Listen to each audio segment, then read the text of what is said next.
Entonces, la clase pasada vimos el módulo 3, comportamiento estructural. Terminamos ese módulo, si no me equivoco ya lo subí.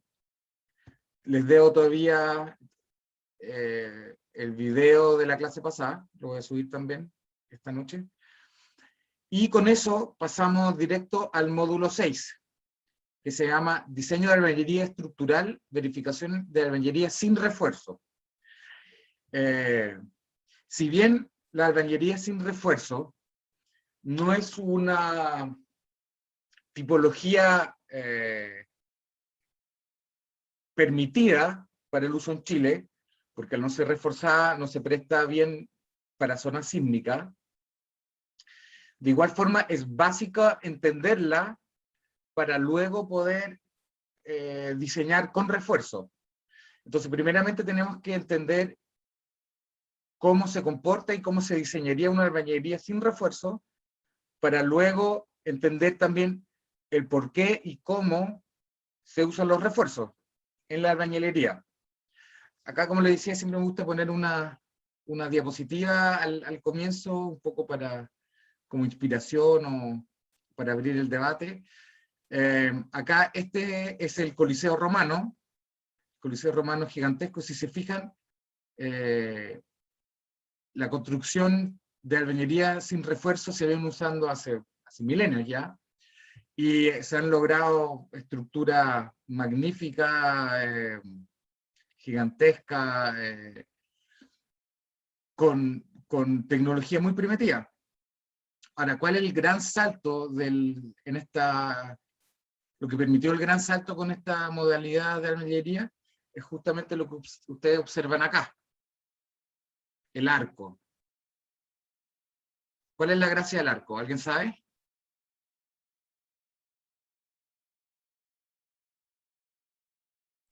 Que distribuye mejor las tensiones verticales y horizontales. Sí, sí, es más o menos eso. Lo voy a poner en otras palabras, pero es. En el fondo, más que de distribuir mejor, transforma las cargas verticales en cargas axiales en el sentido del arco. ¿Se fijan? Entonces las cargas que vienen verticalmente hacia abajo pasan a ser cargas contenidas en el arco como fuerzas normales, sin producir muchas cargas laterales. Y por eso es que es estable. Cuando ustedes diseñan algo sin refuerzo, básicamente ustedes, más que diseñar por tensiones, ustedes deberían de diseñar geométricamente, que geométricamente la estructura sea estable.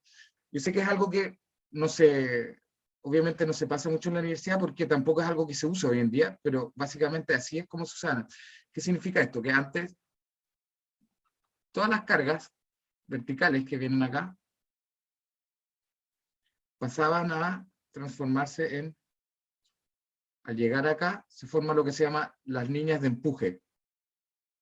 Y mientras que la línea de empuje, si ustedes hacen la suma vectorial de la fuerza, si la línea de empuje queda contenida dentro del arco, el arco es estable. Si se sale del arco, pierde estabilidad geométrica y por lo tanto se transforma en un mecanismo. Y por último, acá al medio, si más encima la línea de empuje está contenido, me está fallando el pulso, está contenido dentro del tercio del arco, ustedes tienen compresión pura en el arco. ¿Qué significa eso? Por ejemplo, acá si se fijan acá, la línea de empuje se me salió del arco, ¿cierto? ¿Qué significa eso?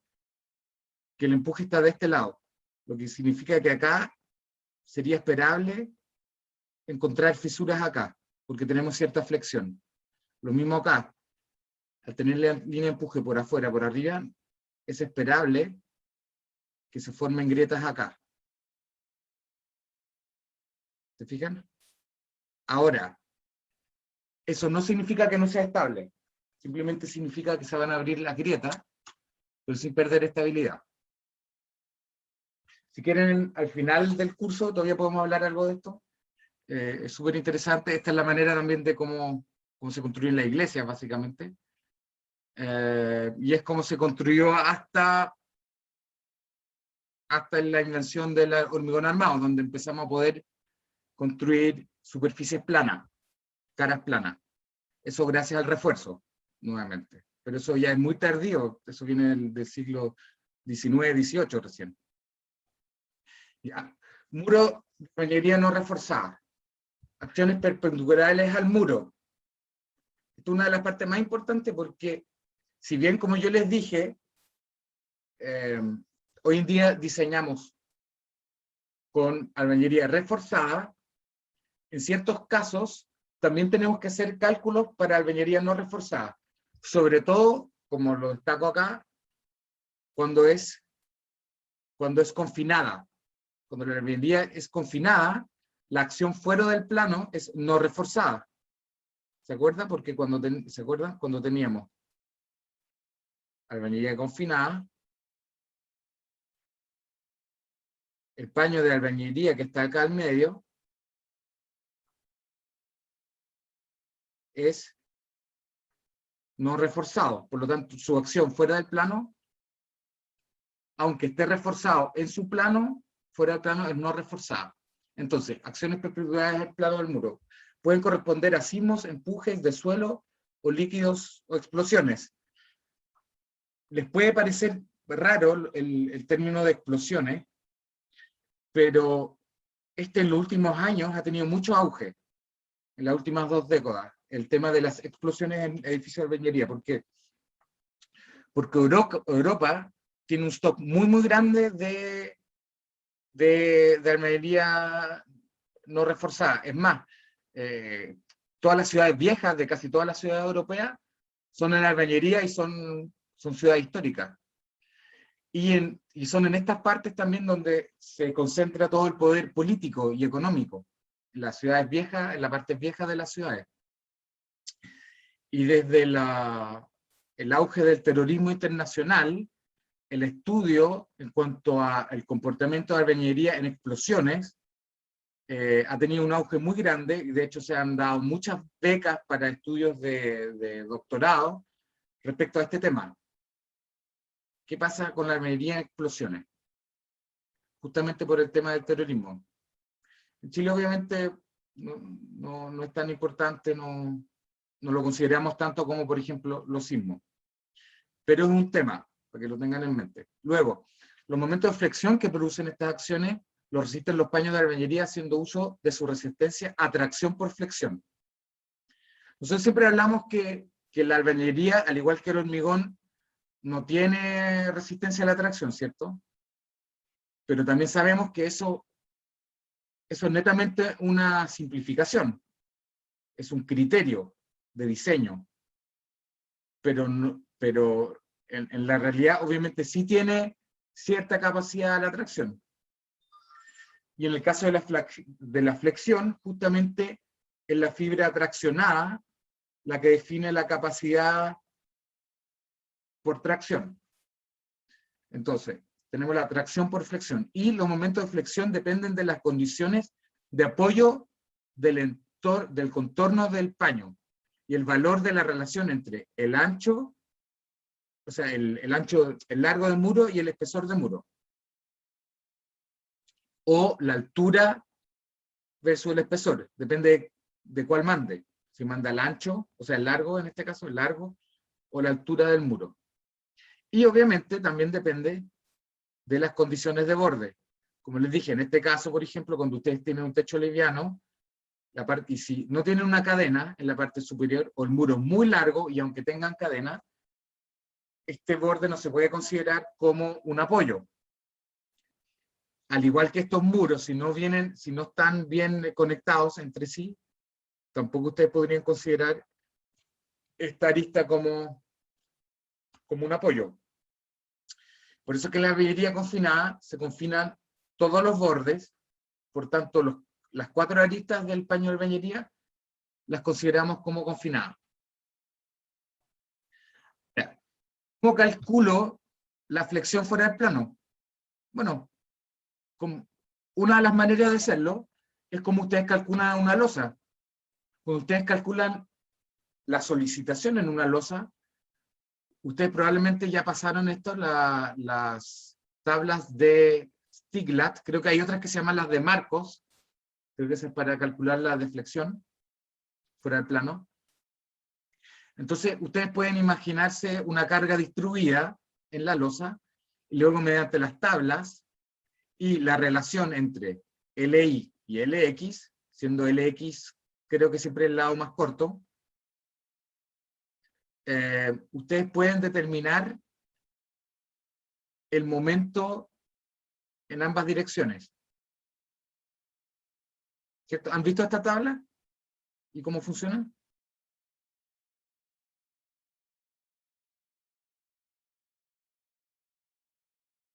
¿Nunca la han visto antes? Yo no, al menos, profe. Yo tampoco, profe. Ya, cuando hagamos la auxiliar vamos a ver esto también. Yo creo que es súper importante. Básicamente, bueno, una forma de hacerlo es que ustedes lo pueden hacer con elementos finitos, ¿cierto? Modelando. Ahora, una verdad científica, pero no muy comentada, es que la verdad los elementos finitos fuera del plano no funcionan muy bien. O no lo achuntan el todo bien que podrían achuntarle. Por eso al menos, incluso hasta hoy en día, si tengo una losa de proporciones más o menos rectangulares, yo prefiero rápidamente hacer un cálculo por vía tablas y no por vía elementos finitos. ¿Cómo funciona esto? Ustedes sacan este valor, el LI, después ustedes, en esta tabla no me acuerdo bien, yo uso otras tablas, pero son parecidas a estas. En el fondo ustedes obtienen acá unos números, eso entra en una fórmula, acá, M. Ya, ahora me acordé. K dividido M, ¿se fijan acá? Entonces, ¿cómo calculo el momento? Obtengo, a través de la relación de largo-ancho, obtengo este número de acá, y donde P, K se calcula como P por LX, que P es la carga distribuida por metro cuadrado, por LX, por LI me da K. Divido este valor M, me da el momento. Y con esta relación que ustedes obtienen de acá, pueden también saber si está en compresión o en tracción. Y de esta forma, ustedes de manera muy rápida y muy fácil, incluso lo pueden programar esto, pueden obtener el momento en ambas direcciones de una losa. Y del igual, ahora, esto entiendo yo, esto se generó para las losas, ¿ya? Para losas planas, que tenga una carga vertical en el sentido gravitacional. Ahora, nada les impide imaginarse que esto, en vez de ser una losa que está puesta horizontalmente, sea un muro vertical y que tiene una carga distribuida que, por ejemplo, puede ser su propia masa por el coeficiente sísmico, y que ese sea el momento que se genera ante una acción sísmica fuera del plano. Entonces, de esta forma ustedes pueden obtener de manera fácil la flexión fuera del plano de un muro de albañilería de un paño no reforzado. Ahora, y esto lo vamos a ver más adelante. ¿Por qué les comento todo esto? Porque obviamente si ustedes tienen momentos solicitantes y ustedes conocen experimentalmente o por medio de la norma la capacidad a la flexión del paño, ustedes con eso ya pueden diseñar, ¿cierto? Ustedes pueden sacar un factor de seguridad. Entonces, algunos de los ejemplos, los daños de albañilería sin refuerzo. ¿Cuáles son los casos críticos? Sobre todo cuando el largo versus la altura es muy, muy grande. Como se fijan acá, ¿cómo sabemos que esto también fue una especie de fue un casi vaciamiento fuera del plano? Vamos a coger ¿dónde está?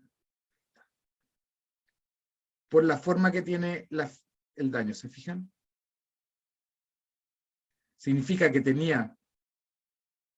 este muro tenía algún grado de conexión acá, aunque se ve una fisura, y algún grado de conexión acá, y obviamente tenía un buen grado de conexión a este nivel. Sin embargo, como no tiene muros ortogonales, toda esta sección tendía o quería salirse de su plano, vaciarse hacia afuera. ¿Y dónde pasa esto normalmente? Bueno, en los pisos superiores, donde tenemos una amplificación de las aceleraciones. Y por lo tanto, estos elementos se vuelven muy vulnerables. Y como se fijan acá, tienden a vaciarse hacia afuera. Acá incluso podemos ver, ¿vieron? No hay ni un muro, ni un elemento ortogonal respecto a este muro. Usualmente en estas edificaciones antiguas, esto se da más bien en el último piso, mientras que el piso primero y segundo sí tenían algunos tabiques y muros ortogonales. Entonces, esto es un daño muy típico. Acá otro, es un caso en Costa Rica, fijan lo mismo. Esta ya es una construcción mixta, hormigón, albañilería. Esto no se ve mucho en Chile, en otros países se ve, y si se fijan, la albañilería también presentó una falla que muchas veces uno piensa que la falla en X siempre es una falla de corte, pero no necesariamente. Sí, también se pueden encontrar fallas en X, como las ven acá, cuando ustedes tienen 4 aristas sosteniendo la albañilería y aún así la capacidad de la flexión es baja. Y por ende tiende a volcarse hacia afuera, al igual que en este caso. Acá falló, de hecho, definitivamente. ¿Se fijan? Este tenía un doble muro, una especie de doble muro acá. Pero incluso el muro interior también tendió a querer salirse. Ahora, ¿cómo se evita parte de este colapso? ¿Qué pasó acá? ¿Alguien me puede decir cómo se llaman estos?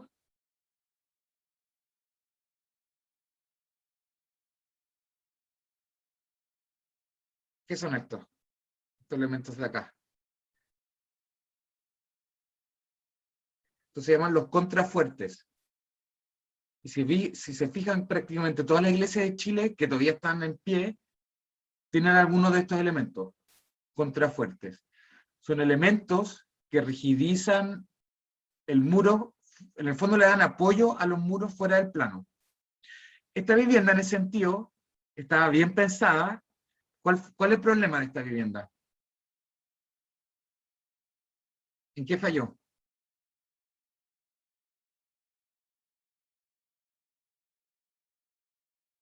¿Qué se podría haber hecho mejor en el diseño?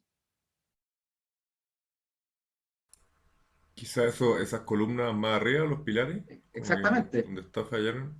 por supuesto, porque por eso también falló acá arriba. ¿Se fijan? El daño se concentró ahí donde no tiene contrafuertes. De hecho, la sección inferior no se observa prácticamente ni una fisura. Esta no sé si es una fisura o si es más bien parte de una junta o algo así. Pero estos paños de acá no se ven dañados, significa que también la razón, altura, ancho del muro, no fue lo suficiente para crear suficiente flexión fuera del plano. Y por ende no tienen daño, mientras que la parte superior prácticamente se vació hacia afuera. Tuvieron suerte de que no ocurriera. Entonces, ahora, ¿cómo son las acciones cotidianas dentro del plano? Pueden corresponder también a peso propio, sobrecarga de uso y sismo. Los esfuerzos de corte y los momentos de flexión en el plano del muro que producen estas acciones lo resisten los paños de albañilería haciendo uso de su resistencia a la tracción, resistencia que está controlada por la adherencia entre el mortero y la unidad. Y las fuerzas axiales de compresión la resisten los paños de albañilería con su resistencia a la compresión. Entonces, tenemos resistencia cuando tenemos corte. A ver, ¿por qué cuando tenemos corte decimos que igual está gobernada por la resistencia a la tracción?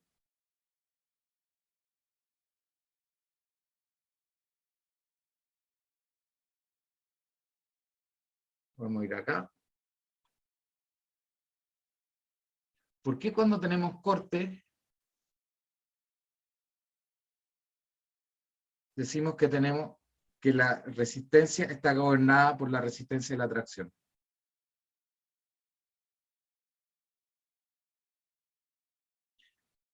Digamos que tenemos un muro de albañilería y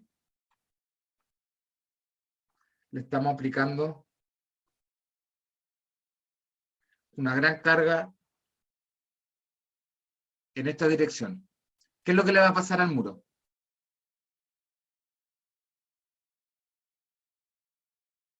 Si es que falla por corte. Grietas diagonales. Ya, ¿en qué dirección va a ir la grieta?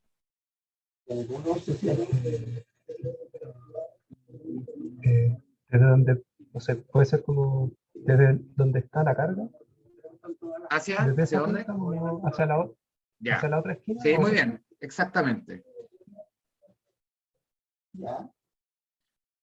Ya. Entonces, ¿por qué si tenemos aplicado un corte, y esto es una falla de corte, decimos que está gobernada por la resistencia de la tracción? De hecho, esto es lo mismo para el hormigón.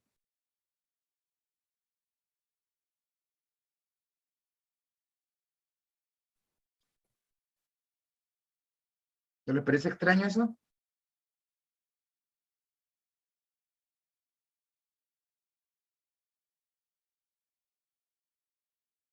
No es porque no es porque se deflecta o igual un poco y siempre tiene menos resistencia a la flexión que Si se o sea, flectara, tiene menos resistencia a la tracción y produce tracción la fricción, sí, mira, ¿no? si tienes razón en una cosa, si tuviese, si esta carga produciera, y bien porque yo no lo dije, está bien, produjera también una flexión, lo esperable es que acá también tuviésemos fisura. ¿Se acuerdan que lo vimos en las clases anteriores? Y claramente, acá tenemos tensiones de tracción, ¿cierto? Sigma tracción, ¿cierto?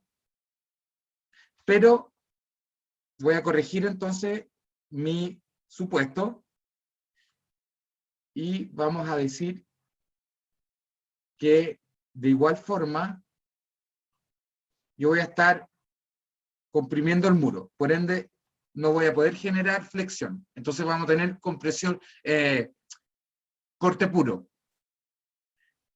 Entonces, ahora la pregunta de nuevo, si tengo corte puro, ¿por qué falla la tracción? Por tensiones de tracción.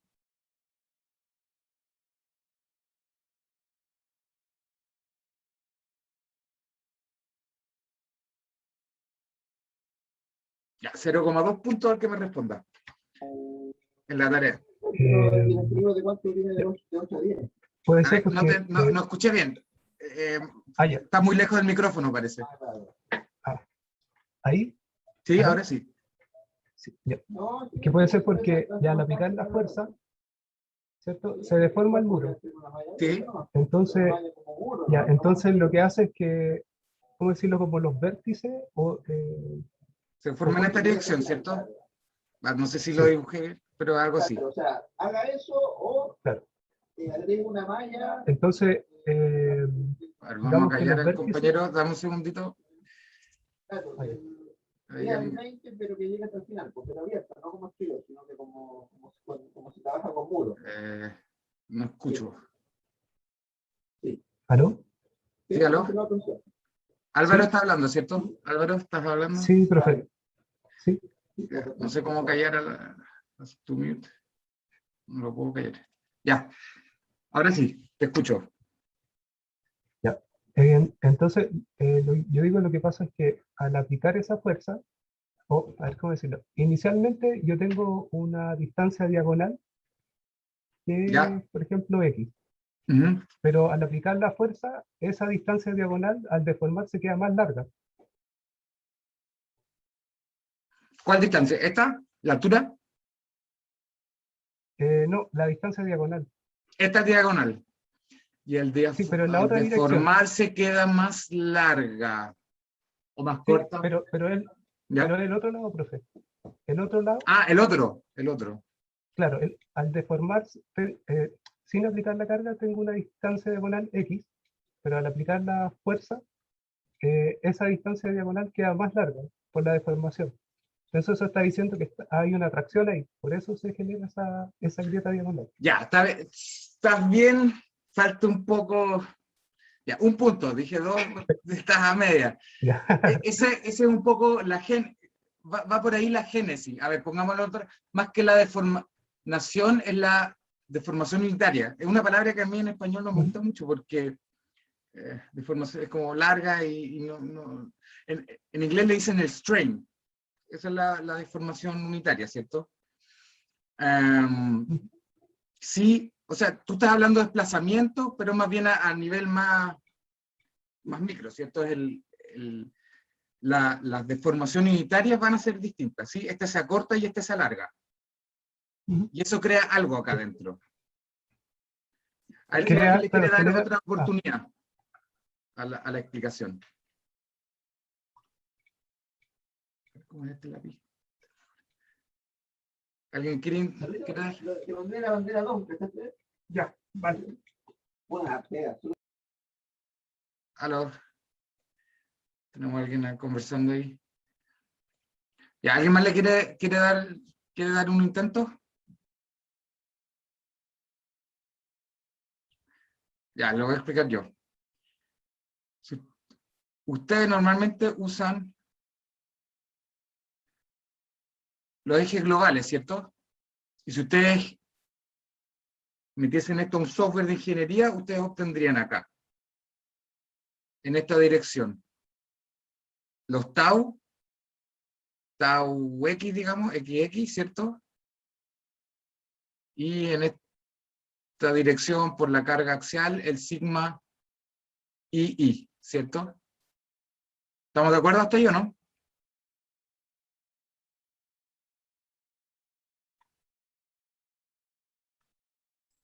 Sí, profe. profe. Ya. Pero ustedes saben del curso de mecánica de sólidos, supongo, ya lo vieron, y si no, en mecánica de sólidos 2.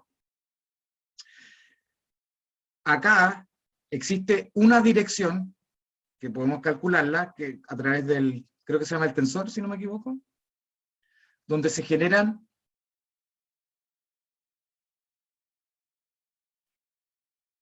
las tensiones principales, donde el 1 siempre es la más grande, este va a ser sigma 2 y el otro va a ser sigma 3, ¿cierto? Y donde sigma 1 es la mayor de las tensiones, y en este caso va a ser de tracción. Significa que en esta fase, en esta fisura, lo que está pasando no es corte, es tracción. Justamente por lo que decía vuestro compañero. Por un tema de geometría, se va deformando de esa forma. Y obliga a la albañilería acá a traccionarse en esta zona de acá.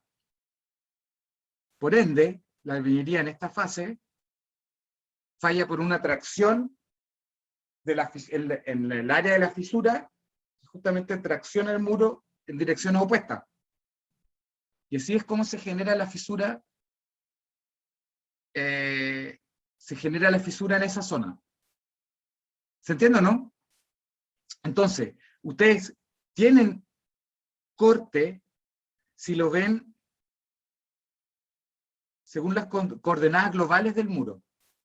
Pero si ustedes rotan las coordenadas, va a haber una dirección, que es la ortogonal a la fisura, en la cual la tensión, que se llama la tensión principal, ¿se acuerdan? La tensión principal 1, la 2 y la 3. Donde se genera tracción. Y es en esa zona, al generarse, y cuando la tracción supere, cuando sigma 1, 1, sea mayor que el sigma de, le voy a poner tracción de diseño. La capacidad de tracción de diseño, o real de la albañilería. Tal vez no de diseño, pero la nominal. Sí, acá deberíamos ser mejor N, nominal. ¿Se entendió o no? Esto es súper Sí, sí, importante entretenido, que lo profe. entiendan, porque eso también explica el por qué la fisura es en X, y también explica por qué luego, y eso lo vamos a ver más adelante, por qué uno refuerza. ¿Qué es lo que hacen los refuerzos horizontales? Esto es lo mismo para el hormigón. Cosen, es como coser con una aguja, cosen esta fisura. Al yo tener esta armadura acá, impido de cierta forma, en esa zona, que la fisura se abra. Eso es lo que hacen las armaduras. Y obviamente también acá, si rotamos, esto va a generar cierta tracción en esta armadura. El corte. Eso lo vamos a ver más adelante. Bueno, volviendo a la presentación, entonces, conversamos de por qué la resistencia a la tracción gobierna este comportamiento y este tipo de daño. Y que en general, cuando van en ambas direcciones, se nos generan esta fisura en X, o fisuras cruzadas. Y bueno, esto más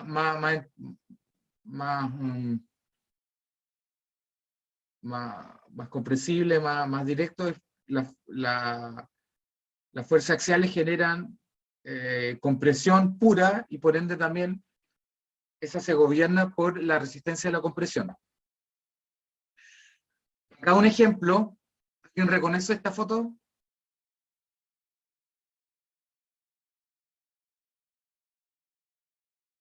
¿Alguien sabe dónde es esto?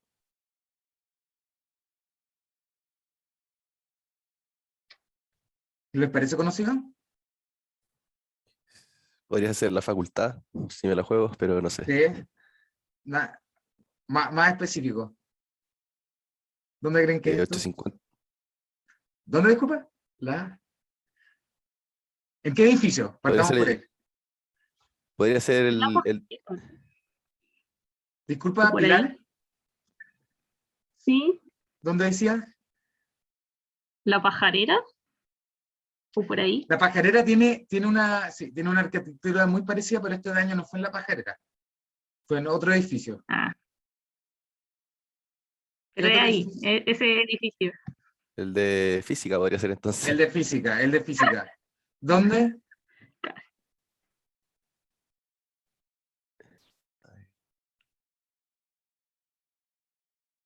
Esto es en el hall de física. Antes ustedes saben, ahora entre civil y física está esa máquina, no sé lo que es, digamos que es como algo así como un acelerador de partículas, creo. No sé si lo han visto afuera. Ese todavía en mis tiempos, cuando yo entré, que fue en 2000, estaba acá dentro del hall. Y creo que ese mismo año o pocos años después lo sacaron al patio. Y este daño se generó en 1985. Obviamente fue reparado, y por eso es que ustedes hoy en día no lo han visto.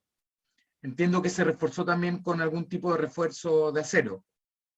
Pero esto es lo que sufrió la facultad, el edificio física, durante el terremoto de 1985. Esto es otro daño, falla típica en ese mismo terremoto. Así que como ustedes ven, siempre los daños están más cerca de lo que uno piensa. Entonces, como criterio de diseño, ¿qué es lo que vamos a aceptar para la albañilería no reforzada? Para el diseño de este tipo de albañilería se acepta. Solo la albañilería es la responsabilidad de resistir las acciones externas. ¿Ya? Solo la albañilería. Cualquier capacidad adicional que pudiera tener el elemento debido a presencia de algún tipo de refuerzo se desprecia. ¿Qué es lo que estamos diciendo en otras palabras? Que si tiene refuerzo, pero el refuerzo no es suficiente, o sea, no cumple con las normas actuales, nosotros en vez de incorporarlo al diseño lo vamos a despreciar, como si no hiciera nada, como si no estuviese ahí, aunque lo tuviese, siempre y cuando no cumpla con las normas, la 1928 y la 2123. Luego, la albañilería debe resistir tanto las tensiones de tracción como de compresión que se produzcan.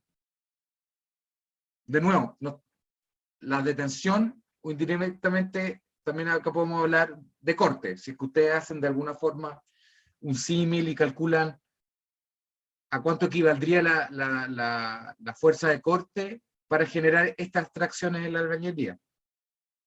Luego, los elementos de la albañilería no reforzada deben dimensionarse de modo que permanezcan sin agrietarse.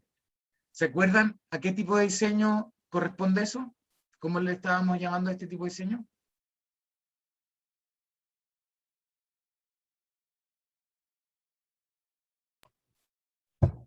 ¿Elástico? Elástico, muy bien, exacto. Esto es el sinónimo de hablar de diseño elástico.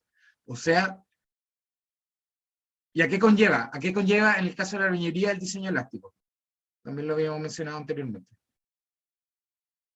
En el caso de países sísmicos.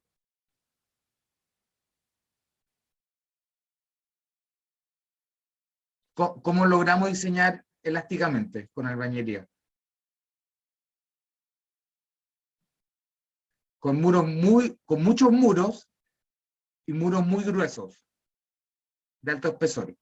Como por ejemplo, justamente el caso que vimos anteriormente. Los de física, los del hall central, son muros muy gruesos, pueden tener 90, 110, 120 centímetros. Así. Y aún así, pueden llegar a producirse daños en las zonas más débiles. ¿Se fijan? Y las tensiones producidas por los esfuerzos solicitantes, llámese el axial, el momento o el corte, se determinan aceptando que el comportamiento de la albañilería es elástico lineal, hasta la rotura. O sea, hasta antes del agrietamiento. Esto me permite usar las ecuaciones de la resistencia de materiales, o sea, las ecuaciones de Navier, ya las vamos a ver, y las propiedades geométricas de la sección transversal no agrietada. Y vamos a ver qué significa eso. Navier, primero que nada. Significa que cuando yo tenga, esto es el caso fuera del plano, pero podría también ser dentro del plano, si tenemos flexión pura, que las tensiones se distribuyen linealmente, teniendo un eje neutro central. Eso es Navier, ¿cierto? O por otro lado, si tenemos acción en el plano, también vertical, y flexión, un par, como se ve acá, compresión y flexión, generamos el clásico trapecio, que es en el fondo la suma del aporte de las tensiones de flexión más las de compresión. O sea, esta. ¿Se acuerdan? En la de compresión sería como más o menos por acá, más esta. En una dirección son negativas y en la otra son positivas. Y por otro lado, para las fuerzas de corte, tenemos una distribución según Juravsky. No sé si esto lo pasaron en alguno de los cursos, supongo que en sólido, mecánica de sólido. Nosotros casi siempre consideramos para el diseño una distribución lineal, ¿cierto? A lo largo de todo el muro. Pero nosotros sabemos que en estricto rigor, esa distribución más bien tiene esta forma parabólica, donde se concentra más bien al medio y es menor hacia los bordes. ¿De acuerdo? Entonces, estas son las formas en que nosotros vamos a asumir que se distribuyen las tensiones, ya que estamos considerando de que estamos en el rango lineal, y por lo tanto no tenemos agrietamiento. ¿Qué significa esto? Que también estas tensiones, las de tracción, son menores a la capacidad de tracción de la albañilería. O sea, no estamos despreciando la capacidad de la tracción de la albañilería. Entonces, teniendo en cuenta esto, en vista de eso, ¿cómo podemos calcular, por ejemplo, o diseñar a la compresión, un muro a la compresión? Bueno, esto es bastante directo, porque básicamente es la tensión normal debido a una fuerza de compresión axial pura, o sea, es la compresión axial solicitante dividido el área efectiva tiene que ser menor o igual a la tensión admisible del muro. Esto es sí, ¿por qué la llamamos tensión admisible? Porque estamos diseñando la albañilería y normalmente usamos tensión admisible. ¿Qué significa eso? Que esto equivale a, vamos a estar acá, esto también vamos a hablar bastante más adelante, que esto es igual a la fuerza, la tensión nominal dividido el factor de seguridad. Eso equivale a la tensión admisible, ¿cierto? Este valor, cuando estamos hablando de tensión admisible, las tensiones ya tienen incorporado el factor de seguridad. ¿Cuánto el factor de seguridad? Bueno, eso lo vamos a ver más adelante, de cómo las normas han incorporado el factor de seguridad en las tensiones admisibles. Ahora, no tenemos ya el par flexo-compresión. ¿Cómo lo podemos calcular? Bueno, por Navier, ya lo habíamos adelantado. Entonces, tenemos que la carga vertical dividido el área efectiva, dividido la tensión admisible a la compresión, más el momento solicitante dividido el módulo, la inercia elástica, ¿no? ¿Cómo se llama esta? La sección, ¿cómo se llama en español? La sección elástica, el W, la inercia dividido el brazo más largo. Ah, acá dice, módulo elástico, así se llama, módulo elástico. El momento dividido el módulo elástico, dividido la capacidad, la tensión admisible de compresión por flexión, tiene que ser menor o igual a 1 o 1,3. ¿Por qué creen que es uno o el otro? ¿De qué depende?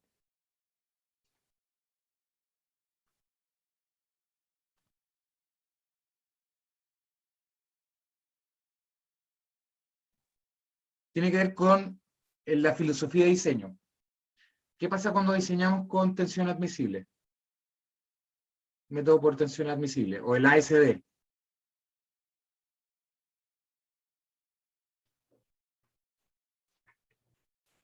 ¿Las cargas no se mayoran? Las cargas no se mayoran. Pero hay casos para los cuales la resistencia se puede mayorar, que es equivalente a esto. ¿Cuáles son esos casos? ¿Para qué tipo de cargas? ¿Sísmica? Sí, sí, exacto. Más en general son las cargas eventuales. Así le llaman también en el ASD. Cuando tenemos cargas eventuales, normalmente se permite mayorar las tensiones admisibles en un 33%. Eso es parte de la filosofía de diseño del ASD. Entonces, cuando hagamos este cálculo, cuando sea para cargas estáticas, vamos a comparar contra 1, y cuando este MS, y tal vez incluso la carga de compresión resulte de acciones sísmicas, las vamos a comparar con 1,33. O sea, vamos a ser un poco menos conservadores, entendiendo que justamente la filosofía de diseño por tensión admisible es un poco más conservadora de por sí. Entonces vamos a darle un poco más de espacio. Vamos a ser un poco menos conservadores para las cargas eventuales. Y esto también lo vamos a ver después reflejado en la norma. Lo vamos a ver más adelante. Luego, por otro lado, esto es para la tensión por compresión. Y por eso hablábamos de que FM va a ser la tensión admisible por flexión por compresión. Y luego tenemos la tensión máxima por tracción, que equivale a MS dividido el módulo elástico, menos NS dividido el área efectiva a compresión, y este también es el módulo elástico efectivo. Ya voy a conversar, les voy a explicar qué es lo que significa que sea efectivo. Tiene que ser menor o igual a la tensión admisible de flexión por tracción. Acá lo hacemos de otra forma porque estos van por separado. Estos dos valores no son los mismos. Mientras que acá comparamos simplemente por el valor por flexión. Ahora, ¿qué significa que sea efectivo? Igual lo vamos a ver, lo voy a comentar muy rápidamente, porque lo vamos a ver más adelante también. Si yo tengo un ladrillo, y este es, me falló el pulso, esto es T, y este es el L del ladrillo largo, entonces tenemos que A, el A bruta, es igual a L por T, y es igual al área efectiva en este caso. Ahora bien, si este ladrillo tiene huecos, y estos huecos no están rellenos, y tiene perforaciones, por ejemplo acá algunas perforaciones, ¿cuál es el área efectiva? El área sin perforaciones. Por ende, el área efectiva, en este caso va a ser igual al área gruesa menos el área de las perforaciones. Y esa va a ser el área efectiva. Por ende también, ¿qué significa? Normalmente si tenemos perforaciones, esta área es más pequeña. Por ende, las tensiones son más grandes. Entonces, lo mismo vale para el módulo elástico. Entre más perforaciones tenemos, más se nos incrementan las tensiones. ¿Ok?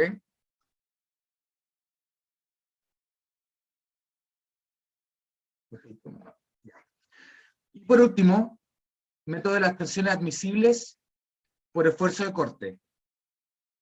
Ahora, nosotros en vez de hacer lo que yo les enseñé, las fisuras se generan por tracción, ¿cierto? De eso conversábamos hace un rato. Sin embargo, nosotros de los ensayos, lo que obtenemos es un VU, un corte último que obtuvimos, y del muro conocemos el área efectiva, entonces tenemos que podemos calcular un tau de diseño admisible, que es igual al VU, ¿cierto? Me falló ahí, le puse, que es igual a VU dividido el área, ¿cierto? Y esto de nuevo, para que sea tensión admisible, por el factor de seguridad. Entonces, y eso igual a, bueno, esto es lo que en verdad estamos llamando acá VM. Entonces, QS dividido el área efectiva a corte es igual a, tiene que ser menor o igual a VM. ¿Por qué área del alma? Porque obviamente en este caso, si tenemos esto, un ladrillo, va a ser esta nuestra área de alma, que funciona al corte. El área efectiva, el A, E, A. ¿Hasta acá todo bien? ¿Alguna consulta? Todo bien. Ya, perfecto. No me queda claro así por qué se toma esa área en el último dibujito que hizo. El Porque área de si corte. es igual que, vamos a hacer el símil, mira. Esto es visto en planta, obviamente, ¿cierto? Eso se entendió. Sí, sí, sí. Porque el corte, las líneas de corte, al final siempre se van a tender a ir por las almas, por las caras exteriores, por las caras exteriores. ¿Por qué? Porque acá tenemos estas perforaciones. Sí, en el caso de tener perforaciones, es el símil cuando ustedes tienen una viga metálica. ¿Se han fijado? Y ustedes diseñan el corte de una viga metálica. ¿Cuál es el área que ustedes consideran para el diseño corte? Teniendo carga axial.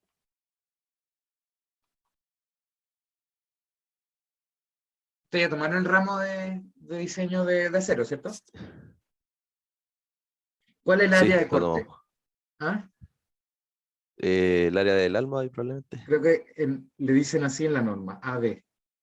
El área del alma, exactamente. Es lo mismo, es por donde se puede ir el corte. Ya, sí, ahí me queda más claro. Entonces, este es el símil. Muchas veces yo hago estos símiles entre elementos de acero o hormigón, hormigón armado. Una, porque ustedes ya tuvieron esos ramos. Y dos, porque literalmente son asimilables los fenómenos. Este es el mismo fenómeno, y por eso, como se va a tender a ir por como tenemos estos huecos, las tensiones en el momento que chocan, van a tener que irse nuevamente por los lados, ¿cierto? Incrementándose en esta zona. Y por eso para el diseño, vamos a usar solamente, tal vez no lo dibujé muy bien, disculpen que estoy rayando todo lo voy a dibujar de manera más limpia. Por eso es que nosotros vamos a decir que vamos a tomar en cuenta solamente el área de almas, como el área efectiva. Esto es una simplificación, probablemente, si ustedes se fuesen, probablemente habría un área acá también, que uno podría tomar en cuenta, pero hay que simplificarlo un poco para poder hacer ingeniería. Luego, son los que se aplican a estas ecuaciones de diseño. Primero que nada, muros de albañilería sin refuerzo, como ya habíamos hablado. O sea, o no tiene refuerzo, o si puede que tenga refuerzo, pero estos refuerzos sean insuficientes, y por lo tanto los vamos a despreciar. Por ejemplo, ¿cuáles son otros ejemplos? Tabiques, fachadas, panderetas y muros de contención de baja altura. Por ejemplo, eso sí hay mucho en Chile. Panderetas, o sea, muros divisorios entre terrenos, que son simplemente muros de albañilería y como son de baja importancia, pueden ser un campo, por ejemplo, también el riesgo es muy bajo y puede que sean justamente muros sin refuerzo. Y muchos muros de contención también. De contención, no sé, entre un nivel en un jardín y el siguiente. Sí, puede que sean muros sin reforzar, ¿cierto? Luego, muros de albañilería confinadas convencionales, sin armadura horizontal, cuando están sometidas a acciones externas perpendiculares a su plano. Esto es súper importante, como siempre hemos dicho, bueno, que en Chile siempre reforzamos, pero hay un caso en el cual, aunque nuestras albañilerías las consideremos como reforzadas, hay un caso en el que de igual forma ustedes tienen que diseñar armadura sin reforzar. ¿Y cuál es ese caso? Los paños de albañilería los paños de albañilería confinada, valga la redundancia, cuando la acción es fuera del plano del paño de albañilería. Es el caso en el cual ustedes tienen que hacer una comprobación de una albañilería no reforzada.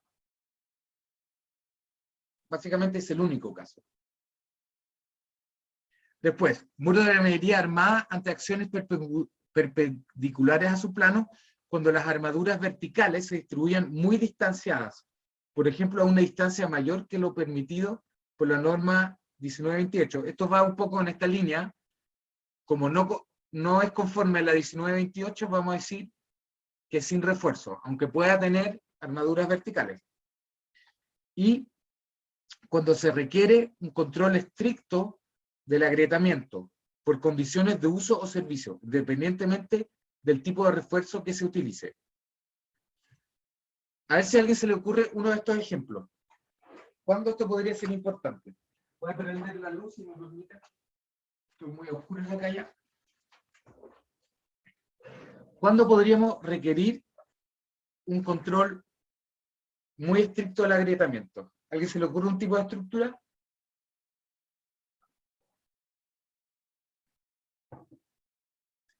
Tiene que ver con la agricultura, con un producto que producimos en Chile.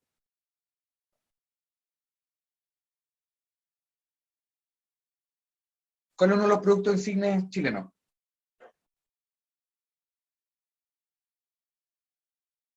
De exportación.